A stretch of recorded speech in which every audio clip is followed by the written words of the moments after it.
Oops, I guess people like you don't belong in civilized places. The red wine splattered across the white dress like blood on snow. For a moment, the entire ballroom froze. Forks midair, conversations halted, and only the soft hum of violins continued, unaware that dignity had just been publicly assaulted. Jasmine Washington stood still, her tray trembling slightly. The cold wine trickled down her hands, staining the uniform she'd ironed that morning before leaving for her extra shift. Her throat tightened, but her voice remained steady. "I'm sorry, ma'am," she said softly. "I'll clean this right away." Victoria Hartwell smiled, that practiced, flawless smile that hid 1,000 cruelties. "Oh, don't worry about it," she said loudly, turning to the guests around her. "These little accidents happen when people, like this, aren't trained to move properly." The laughter from nearby tables was nervous. Some eyes turned away. Others leaned in, hungry for the kind of spectacle that money buys but decency would forbid. The Boston Charity Gala glittered under chandeliers worth more than Jasmine's entire student debt. A string quartet played near the stage. The air smelled of imported orchids and power. And in the center of it all, a 24-year-old waitress, an MBA student at Harvard, stood drenched in humiliation. Victoria raised her glass again, satisfied. "Well, maybe next time, darling, they'll hire someone who knows which end of the table to serve from." Jasmine bent down quietly, gathering the shards of glass with her bare hands. Each cut stung, not from the broken crystal, but from the words that came with it. She whispered, "Yes, ma'am. I'll make sure everything's taken care of." Someone nearby muttered, "Poor thing," but no one moved to help her. Victoria's friends, women draped in pearls and champagne smiles, laughed softly behind manicured hands. They didn't see a human being. They saw a servant interrupting their performance of perfection, but one man was watching differently. At the head table, Robert Hartwell, Victoria's husband, observed silently. Gray hair, steady eyes, the calm of a man who built empires, yet in that instant, something cracked inside him. He saw not just spilled wine, but truth, the cruelty of privilege laid bare under chandelier light, and the quiet dignity of the woman holding her head high, refusing to break. Their eyes met briefly, a flicker of recognition, almost respect. Jasmine turned away, clutching the ruined uniform to her chest, walking toward the kitchen with her last ounce of composure. Inside, the hum of blenders and orders drowned out her thoughts. She placed the broken glass in the trash, took a deep breath, and whispered to herself, "Don't cry. Not here. Not now." She didn't know it yet, but that single act of humiliation, that one cruel smile, was about to ignite a chain of events that would destroy a socialite's empire and rewrite the meaning of justice. The laughter hadn't stopped. If anything, it grew louder the moment Jasmine returned from the kitchen, wearing a clean uniform and carrying a tray of fresh glasses. The red stain was gone from her clothes, but not from the room's memory. Victoria sat like a queen at the center of her court, surrounded by women who mimicked her tone, her posture, even her cruelty. "Well, ladies," she began, her voice sweet and venomous, "at least she's back. I suppose she really needs the job." They chuckled, soft, rehearsed laughter that could slice through skin.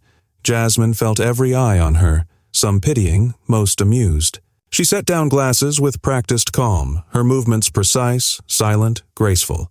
The same patience she'd learned from years of balancing responsibility on her shoulders was now holding her dignity together, thread by thread. Victoria leaned closer to her friends. "You know," she said, swirling her wine, "I blame the event planners. They really should vet the staff better. These people don't understand refinement." Her words carried across the table, hitting Jasmine like invisible stones. She didn't flinch. She'd been through worse storms, real ones where electricity was cut, food was scarce, and her mother's hands bled from cleaning offices all night. Humiliation, to her, was just another noise to tune out. At the next table, Robert Hartwell's eyes followed the exchange quietly. He didn't speak, not yet, but his jaw tightened every time his wife opened her mouth. Victoria's friend, Margaret Wellington, chimed in. "Honestly, darling, it's frightening how bold they are these days. My maid once questioned my cleaning methods. Can you imagine?" "Oh, they all think they're something now," Victoria said, smiling coldly. "Maybe she's here pretending to be one of us." That got a round of laughter, the kind of laughter that echoes in nightmares. Jasmine placed the final glass and turned slightly. Her voice was calm, almost too calm. "Would you like me to bring another bottle, ma'am?" Victoria smirked. "Oh, you can read labels, can't you?" A hush spread through nearby tables. Even the string quartet seemed to slow their rhythm. It was the kind of silence that holds its breath, waiting to see if someone breaks. Jasmine didn't. She straightened, met Victoria's gaze, and said, "Yes, ma'am. I read very well. Would you like me to read the wine selection for you too?" For the first time that night, the smile faltered on Victoria's lips. Robert Hartwell leaned back in his chair, hiding a flicker of admiration behind his glass. Jasmine walked away, calm and composed, though her hands trembled slightly once she reached the hallway. In her apron pocket, the small voice recorder blinked red. Every word, every insult captured perfectly. She looked down at it, her reflection flickering faintly in the polished marble wall. "Keep talking," she whispered under her breath. "Every word counts." Outside, the orchestra swelled again. Inside, Jasmine was no longer just a waitress. She was a witness, and her silence was beginning to sound a lot like power. Jasmine stood by the corridor mirror, the faint hum of the gala muffled behind closed doors.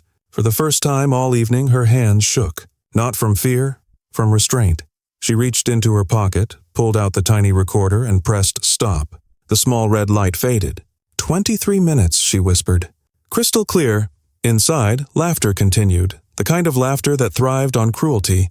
But in the hallway, there was only silence, until a calm voice spoke behind her. "Miss, are you all right?" She turned.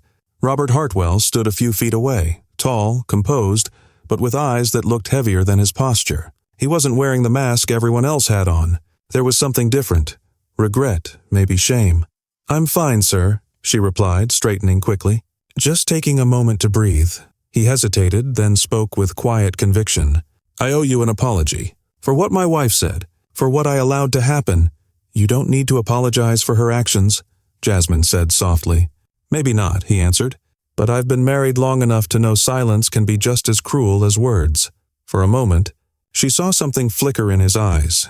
Humility, maybe decency, buried under years of high society manners. "You're not really a waitress, are you?" he asked finally. Jasmine smiled faintly. "What makes you say that?" He crossed his arms, studying her carefully. "The way you held your posture even when she mocked you? The way you read that French menu? Perfectly. No hesitation. No accent." Her silence was answer enough. "Who are you, really?" he asked quietly. She exhaled. "Jasmine Washington, MBA student, Harvard Business School. I work events like this to pay my tuition." Robert blinked, his jaw tightening as the realization sank in. "My God," he muttered. "She humiliated a Harvard student in front of half of Boston's elite." Jasmine's expression didn't change. "She didn't humiliate me. She revealed herself." Robert looked at her for a long moment, admiration mixing with disbelief. "Miss Washington, you handled yourself with more grace tonight than most people in that room ever could." "I've had practice," she replied. "When you've grown up fighting for every inch of respect, you learn to stand tall no matter who tries to cut you down." He nodded slowly. "You remind me of someone I used to know. Before all of this." He gestured toward the ballroom. Chandeliers, champagne, hypocrisy. "Before I learned how expensive silence can become." The sound of laughter drifted faintly through the doors. Victoria's voice echoed somewhere beyond them, shrill and oblivious. Robert turned back to Jasmine. "Would you allow me to speak with you again after the event? Privately?" She studied him carefully, wary but intrigued. "About what, Mr. Hartwell?" He hesitated, choosing his words. "About how someone like you could help change everything that's wrong in my company, and maybe in my home." For the first time that night, Jasmine smiled. Calm, knowing, powerful. "Careful, sir," she said softly. "Change has a way of costing people their comfort." Robert nodded. "I'm counting on it." 15 minutes later, the gala was winding down. The music softened, waiters cleared tables, and champagne flutes stood half-empty like silent witnesses to the night's cruelty. In a quiet corner of the hotel lobby, far from the noise and gossip, Robert sat across from Jasmine at a small marble table. 2 untouched cups of coffee steamed between them. "I hope you don't mind me asking you to sit," he began, his tone lower now, stripped of all the artificial polish he wore in public. "But I meant what I said inside. I want to do something about what happened." Jasmine folded her hands carefully. "Most people say that, Mr. Hartwell. Then they forget the moment it stops trending." Robert almost smiled. "You're right. Most people talk about change. I build it." He reached into his pocket and slid a business card across the table. "Hartwell Development Group," embossed in silver. "My company has a problem, the same one my marriage has. We've built our empire on success, but not on humanity. I need someone who understands both. Jasmine studied the card. I'm still a student. You're also the most composed person I've ever seen under fire, he said simply. Then, after a pause, I'm offering you a position as an external consultant. Autonomy, full authority, market pay. I don't care what the board says. We need someone who sees what others ignore. Before Jasmine could respond, a sharp voice pierced the air behind them. Robert! Victoria stood at the entrance of the lobby, her diamond earrings catching the chandelier light, her face pale but burning with fury. What on earth are you doing sitting here with her? The air thickened. A few hotel staff froze mid-step, pretending not to listen. Jasmine straightened in her chair but didn't speak. Victoria, Robert said evenly, I'm having a conversation with someone far more valuable than half the people we entertained tonight. Victoria's lips parted in disbelief. Excuse me? Jasmine, Robert continued, turning toward her, this is my wife, Victoria Hartwell, the woman who believes kindness is optional. Jasmine's calm never wavered. Pleasure to meet you again, Mrs. Hartwell. Victoria's voice trembled with restrained rage. Robert, she's a waitress. Why are you wasting your time? She's an MBA candidate at Harvard, he interrupted sharply. And after what I saw tonight, she'll be leading our company's diversity audit. The silence that followed felt like thunder waiting to break. Victoria blinked, stunned, her confidence cracking. You're joking, she whispered. I'm not, Robert replied. You embarrassed my name tonight. She reminded me what it used to stand for. Victoria forced a smile. Brittle, desperate. Darling, these things get exaggerated. I'm sure Miss Washington understands that emotions run high at events. Don't, Jasmine said quietly. Please. Don't insult both of us by pretending you didn't mean it. Victoria's eyes widened at the word please. Because Jasmine's tone wasn't pleading. It was powerful. Robert stood. Miss Washington, my assistant will reach out in the morning. As he walked away, Victoria's whisper followed him. She'll ruin us, Robert. He didn't even turn around. No, Victoria, you already did. And just like that, the woman who thought she ruled the room realized she had finally met someone she couldn't control. The sun had barely risen when Victoria Hartwell's world began to unravel. Her phone buzzed violently on the nightstand. One call after another, one notification after the next. Half asleep, she frowned, reaching for it with a sigh. The first thing she saw was her own face on a headline. Boston socialite caught on tape, racist tirade at charity gala. Her heart stopped. She clicked the link, and there it was. Her voice.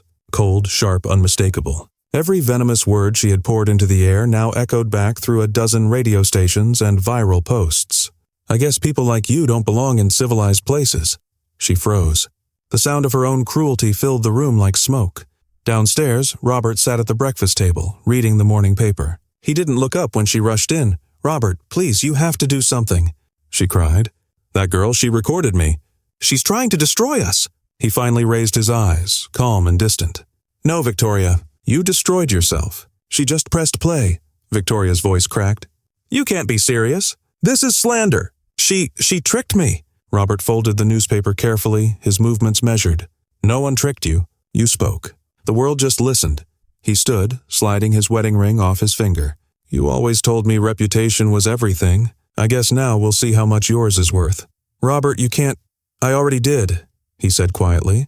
Our lawyers will handle the separation. The house is yours. But the company stays with me. He paused, eyes cold as glass. And starting today, Jasmine Washington is our new corporate diversity director. Victoria staggered backward, her hand trembling. You're replacing me with her? I'm replacing cruelty with competence, Robert replied. That afternoon, the city burned with gossip. The 23-minute audio swept across social media, radio, and morning television. Clips of Victoria's voice played between debates on class, race, and privilege. The same women who once toasted with her at luncheons now pretended not to know her name. By evening, the calls became unbearable. The tennis club revoked her membership. Charity boards removed her from their pages. And her PR team resigned with a 2-line email. We regret to inform you we can no longer represent your brand. Victoria sat alone in the marble silence of her living room, scrolling through hundreds of comments under her photos. Disgusting. Classic racist elite. She deserves everything coming to her. Every notification felt like a slap she couldn't return. Upstairs, Robert packed a suitcase. Before leaving, he looked down at her one last time. Do you know what the most poetic part is? He said softly. Jasmine didn't seek revenge. She just told the truth. The rest did itself. The door closed quietly behind him, and for the first time in her life, Victoria Hartwell realized that silence could be louder than applause. A week later, the same glass tower that once symbolized privilege now opened its doors to a new kind of power. Jasmine Washington stepped out of the elevator on the top floor of Hartwell Development, dressed in a tailored navy suit and holding a slim leather briefcase. The receptionist froze mid-sentence. Everyone had heard the story. Everyone recognized the woman from the viral clip, not the humiliated waitress, but the composed voice that dismantled prejudice without raising her tone. She smiled politely. "Good morning. I'm here to see Mr. Hartwell." Robert's assistant appeared instantly, ushering her into the executive suite. "He's been expecting you, Ms. Washington." Inside, sunlight spilled across the panoramic view of Boston. Robert stood by the window, tie undone, eyes clearer than they had been in years. "Welcome to your new battlefield," he said quietly. Jasmine's lips curved. "You mean workplace?" He smiled faintly. "Sometimes they're the same thing." They spent hours reviewing plans, diversity audits, recruitment policies, cultural assessments. Jasmine's mind moved with precision, her calm professionalism commanding respect from every department head who walked in skeptical and left silent. That afternoon, she stood before a conference room full of executives, mostly older white men in expensive suits, the same kind of men who once ignored women like her unless she was holding a tray. "Before we start," she said softly, "I want to be clear. I'm not here to shame anyone. I'm here to show you what fairness actually looks like in practice." A murmur rippled through the room. Jasmine pressed play on a short presentation, graphs, statistics, real case studies from corporate America, and then a short clip of audio, the familiar voice of Victoria Hartwell sneering, "People like you don't belong in civilized places." The room went still. Jasmine didn't flinch. "This recording," she said evenly, "is not just about one person. It's a mirror. Every company has a version of this, unrecorded, unspoken, and unaddressed. My job is to make sure it never echoes through these walls again." When she finished, there was silence, not out of discomfort, but respect. Even the skeptics avoided her gaze, knowing there was no argument to make. After the meeting, Robert caught up to her in the hallway. "You handled them perfectly." Jasmine smiled faintly. "Change doesn't start by shouting. It starts by making people listen." He nodded, eyes glimmering. "I wish I'd learned that sooner." As she left the building that evening, journalists waited outside, cameras flashing, microphones extended. "Ms. Washington, what's it like to go from waitress to executive consultant in less than a month?" Jasmine paused, calm and radiant beneath the lights. "I didn't change," she said softly. "The world just finally saw who I've always been." Flashbulbs popped like applause. And somewhere in the city, in a mansion that now felt like a museum of shame, Victoria Hartwell watched the news, realizing that the woman she tried to humiliate had rewritten the story forever. 6 months later, the marble floors of Hartwell Development gleamed brighter than ever, but what truly changed wasn't the decor. It was the culture. New voices filled the boardroom. New faces stood behind desks that once felt unreachable. And at the center of it all stood Jasmine Washington, now officially Director of Diversity and Inclusion, her nameplate glinting like poetic irony, proof that silence, grace, and evidence could shake empires louder than anger ever could. Every morning, she arrived before dawn, greeted every staff member by name, and reviewed reports that reflected measurable progress. Representation had doubled. Turnover had fallen. The company that once symbolized exclusion was now being praised as a national model for reform. At a quarterly press conference, a journalist asked Robert Hartwell a simple question: "What inspired this transformation?" Robert's eyes softened. "A woman who refused to be defined by someone else's prejudice," he said, "and who taught me that justice isn't revenge, it's restoration." In the audience, Jasmine smiled quietly.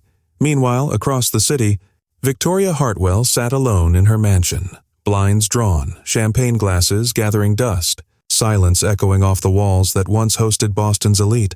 Her phone still lit up every morning, not with invitations, but with reminders of everything she'd lost: the tennis club, the charity board, the friends who now whispered her name like a cautionary tale. A new headline flashed across her screen: Jasmine Washington, from waitress to Harvard graduate and corporate reformer. Victoria stared at it for a long time, her reflection staring back from the glass. For the first time, she whispered to no one, "I was wrong." And for once, the admission wasn't performative. It was real. The following week, at Harvard's graduation ceremony, Jasmine stood on stage in her cap and gown, the crowd rising to their feet as her name was announced. When it was her turn to speak, she didn't talk about revenge or the viral video, or even success. She talked about seeing. "There will always be people who see you as less," she began, her voice calm but firm. "But their vision doesn't define your worth. What matters is how you see yourself, and how you treat others when power finally shifts to your side." She paused, scanning the audience, her gaze finding Robert and his new wife, a civil rights attorney who smiled proudly. "The best revenge," Jasmine continued softly, "is not humiliation. It's evolution. It's living so fully and gracefully that the people who tried to break you end up teaching your story in ethics classes." The hall erupted in applause. Tears glistened in Robert's eyes. As Jasmine stepped down from the podium, her phone buzzed, a message from an unknown number. "Thank you for showing me who I was. I hope one day I can become someone better." No signature, but Jasmine didn't need one. She looked up at the sky, smiling faintly. "Maybe we all can." The camera pulled back. The same girl once covered in red wine now standing tall in her Harvard gown, sunlight reflecting off the stage. Because sometimes the person they tried to stain becomes the one who cleans the whole system. If you believe dignity deserves a seat in every story, subscribe, share, and be the reason someone stands taller tomorrow.